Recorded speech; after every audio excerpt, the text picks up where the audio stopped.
আগের ভিডিওতে আমরা ফান্ডামেন্টাল অ্যানালাইসিস শিখেছিলাম। কিভাবে ফান্ডামেন্টাল অ্যানালাইসিস ইউজ করে তুমি কোম্পানির প্রফিট লস বুঝবে, কোম্পানির গ্রোথ বুঝবে, ব্যালেন্স শিট কীভাবে পড়তে হয়, এই সব কিছু আমরা শিখেছিলাম। কিন্তু ফান্ডামেন্টাল অ্যানালাইসিসের সাথে সাথে তোমাদের টেকনিক্যাল অ্যানালাইসিসও শিখতে হবে।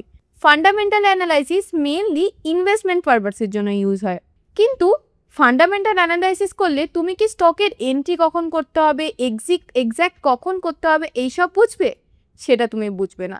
সেই জিনিসগুলো বোঝার জন্য তোমাকে টেকনিক্যাল অ্যানালাইসিসও শিখতে হবে। আর তাছাড়াও ফান্ডামেন্টাল অ্যানালাইসিস মেইনলি ইনভেস্টমেন্ট পারপাসে ইউজ হয়। যদি তুমি ছোট টাইম ফ্রেমে মানে ইন্ট্রাডে বা সুইং ট্রেডিং করতে যাও, তখন টেকনিক্যাল অ্যানালাইসিস হচ্ছে মাস্ট।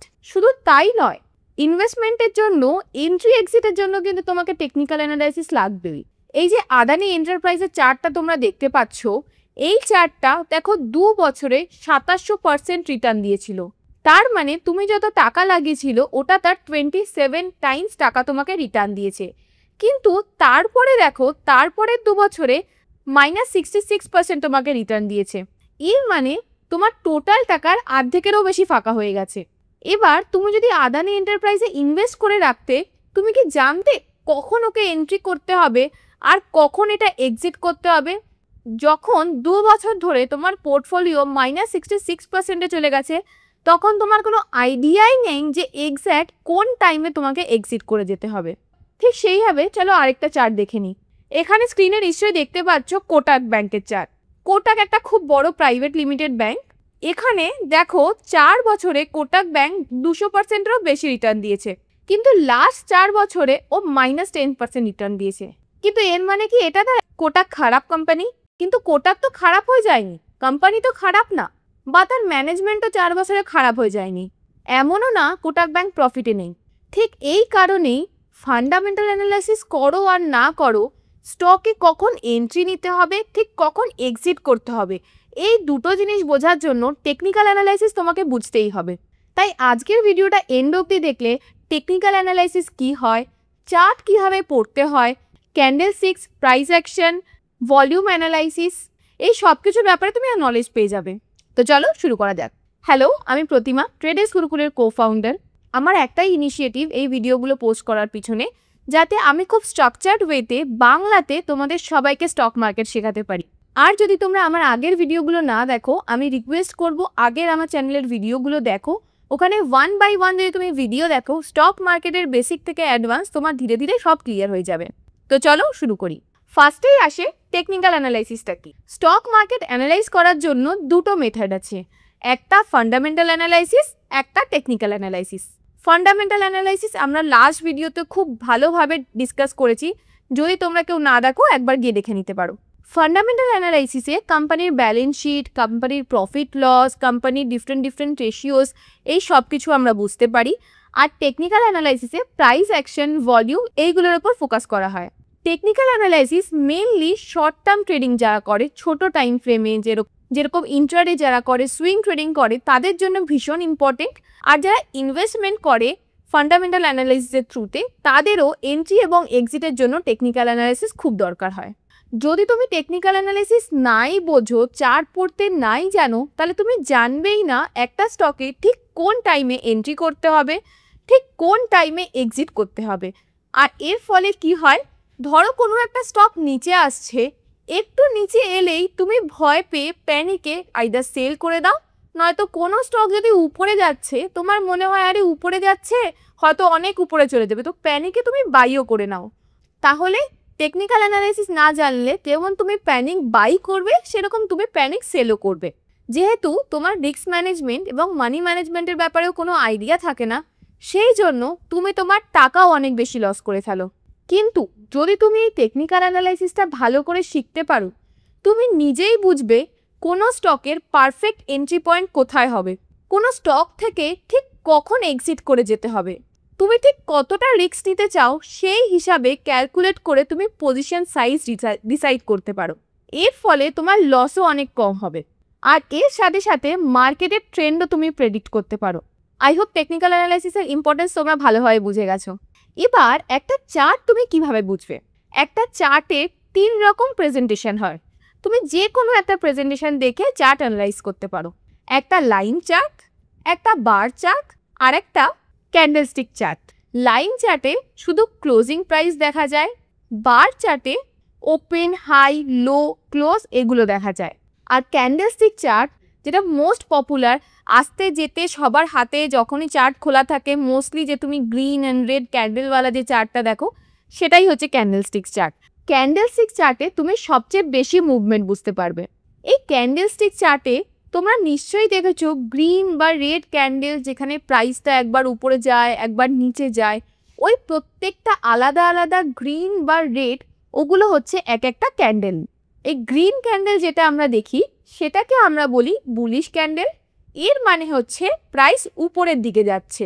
আর রেড ক্যান্ডেল যেটা আমরা দেখি সেটাকে আমরা বলি বিয়ারিশ ক্যান্ডেল, আর এটার মানে হচ্ছে প্রাইস নিচের দিকে যাচ্ছে, তার মানে লস হচ্ছে কোম্পানির। এই ক্যান্ডেলস্টিক্স শুনে কনফিউজ হওয়ার কিছু নেই, নেক্সট ভিডিওতে খুব ডিটেলে তোমাদেরকে আমি ক্যান্ডেলস্টিক্স বোঝাবো। আজকে আমি টেকনিক্যাল অ্যানালাইসিস অ্যাকচুয়ালি কি হয়, এর মধ্যে কি কি পড়ে, এই সব কিছুর ওভারভিউ তোমাদেরকে দিচ্ছি। এই সব কিছু টপিকের ডিটেলে অবশ্যই ভিডিও আসবে। এবার তোমরা হয়তো সাপোর্ট, রেজিস্ট্যান্স এই ওয়ার্ডগুলো নিশ্চয়ই শুনেছো। এই সাপোর্ট এবং রেজিস্ট্যান্স দুটোই টেকনিক্যাল অ্যানালাইসিসের একটা খুব মেজর পার্ট। চার্টের সাপোর্ট কি হয়? সাপোর্ট যেখানে গিয়ে স্টক বারবার বাউন্স ব্যাক করেছে। ইমেজে নিশ্চয়ই বুঝতে পারছো এই যে লাইনটা আমরা টেনেছি এটা হচ্ছে তোমার সাপোর্টের ট্রেন্ড লাইন। তুমি দেখতে পাচ্ছ এখানে বারবার স্টকটা এসে বাউন্স হয়ে উপরের দিকে গেছে, এই জন্য এটাকে আমরা বলি সাপোর্ট, যে এটার সাপোর্টে স্টক বারবার বাউন্স নেওয়ার চেষ্টা করেছে। আর এই সাপোর্ট লাইন থেকে যখন স্টক উপরে যাচ্ছে তার মানে কোম্পানির প্রফিট হচ্ছে। প্রফিট হওয়া মানে কি বায়ার্সরা এখানে বেশি আছে, এই সাপোর্ট লাইনের এখানে বায়ার্সও অনেক বেশি অ্যাক্টিভ থাকে। এবারে আসে রেজিস্ট্যান্স। রেজিস্ট্যান্স হচ্ছে এমন একটা প্রাইস এরিয়া যেখান থেকে বারবার স্টক রিজেক্ট হয়েছে। এখানে দেখো ইমেজে নিশ্চয়ই দেখতে পাচ্ছ এই যে আমরা রেজিস্ট্যান্স লাইনটা টেনেছি এইখান থেকে বারবার স্টক রেজিস্ট করে নিচের দিকে নেমে গেছে একই জায়গা থেকে, এই জন্য আমরা এটাকে রেজিস্ট্যান্স বলছি। যেহেতু এখান থেকে রেজিস্ট করে বারবার স্টকটা নিচের দিকে নেমেছে তার মানে এখানে সেলার্সরা অনেক বেশি অ্যাক্টিভ, এই জন্য চার্টকে বারবার নিচের দিকে ঠেলে পাঠিয়েছে। আই হোপ সাপোর্ট অ্যান্ড রেজিস্ট্যান্সটা বেসিক তোমাদের ক্লিয়ার হয়েছে। এরপরে আমরা চার্টে ভালো করে অ্যানালাইজ করব। এখন আমরা মার্কেট ট্রেন্ড বুঝবো। মার্কেটে ইন জেনারেল 3 রকমের ট্রেন্ড হয়, up trend, down trend and sideways.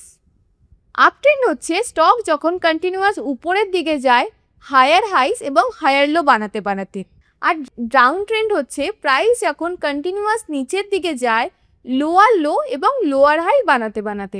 R sideways হচ্ছে স্টক যখন একটা প্রাইস রেঞ্জের মধ্যে অনেক দিন ধরে ঘোরাফেরা করছে, একই রেঞ্জের মধ্যে বাউন্ড হয়ে রয়েছে, ওই রেঞ্জটাকে আমরা বলি সাইডওয়েজ। এবার স্টকের 3টে কী কী ট্রেন্ড হয় এটার নাম অ্যাটলিস্ট তোমরা বুঝেছো, ডিটেলে আমরা পরে ডিসকাস করছি। চলো নেক্সট টপিকে যাই। এবার একটা স্টকের টেকনিক্যাল অ্যানালাইসিস দুটো জিনিস ইউজ করে করতে পারি, একটা তো হচ্ছে প্রাইস অ্যাকশন আর একটা হচ্ছে ইন্ডিকেটার্স। প্রাইস অ্যাকশন হচ্ছে যেখানে আমরা স্টকের প্রাইস দেখে বা ভলিউম দেখে ডিসাইড করি যে ফিউচারে স্টকটা উপরে যাবে না নিচে যাবে। কিন্তু যারা বিগিনার্স হয় তাদের প্রাইস অ্যাকশন হিসাবে চার্ট বুঝতে একটু প্রবলেম হয়, তাই বিগিনার্সরা ইন জেনারেলি ইন্ডিকেটার্স ইউজ করে। এবারে ইন্ডিকেটার্সে কি হয় সেটা বুঝি। এবার চলো একটা এক্সাম্পল নিয়ে বুঝি। ধরো তুমি শিয়ালদা থেকে পার্ক স্ট্রিট যাবে। এবার তুমি যদি আগে শিয়ালদা থেকে পার্ক স্ট্রিট একা একা গেছো তো তুমি জানো যে ঠিক কিভাবে তোমাকে যেতে হবে, কিন্তু তুমি যদি ফার্স্ট টাইম যাও তুমি নিশ্চয়ই গুগল ম্যাপে ইউজ করবে, গুগল ম্যাপ দেখে যেভাবে যেভাবে বলবে সেইভাবে যাবে। ইন্ডিকেটার্সও ঠিক সেই রকমই। যখন আমরা ক্যান্ডেলের প্রাইস বা ভলিউম দেখে কিছু ডিসাইড করতে পারি না ঠিক সেই সময় আমরা ইন্ডিকেটার্সের হেল্প নিই। ইন্ডিকেটার্সরা আমাকে যেভাবে যা ইন্ডিকেট করে সেইভাবে আমরা ডিসিশন কখন বাই করব কখন এক্সিট করব এই জিনিসগুলো। এবারে ইন্ডিকেটার্স অনেক রকমের হয়, যেমন RSI, Bollinger band, MACD, moving average, EMA আরও অনেক কিছু। আর এই প্রত্যেকটা ইন্ডিকেটারে ডিফারেন্ট সেটিংসও হয়। তুমি সেটিংস চেঞ্জ করে ডিফারেন্ট অ্যানালাইসিসও করতে পারো।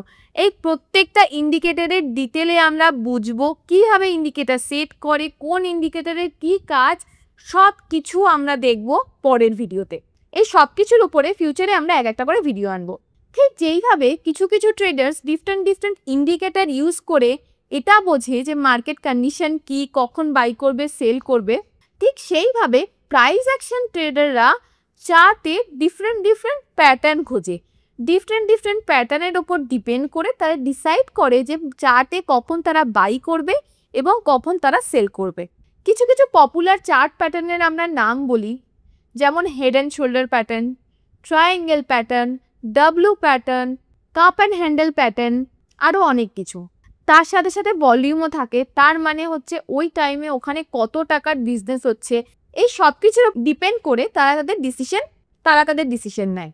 আমি জানি আজকের ভিডিওর টপিকগুলো শুনে তোমরা শুধু কনফিউজই হয়েছো, কিন্তু আমার একটাই মোটিভ এই ভিডিওটা করার পিছনে, ইন ফিউচার যখন আমি টেকনিক্যাল অ্যানালাইসিসের প্রত্যেকটা পার্টের ডিটেল ভিডিও বানাবো, তোমার আগে এর নামগুলো আর এগুলো কি হয় এগুলো জেনে রাখা খুব দরকার।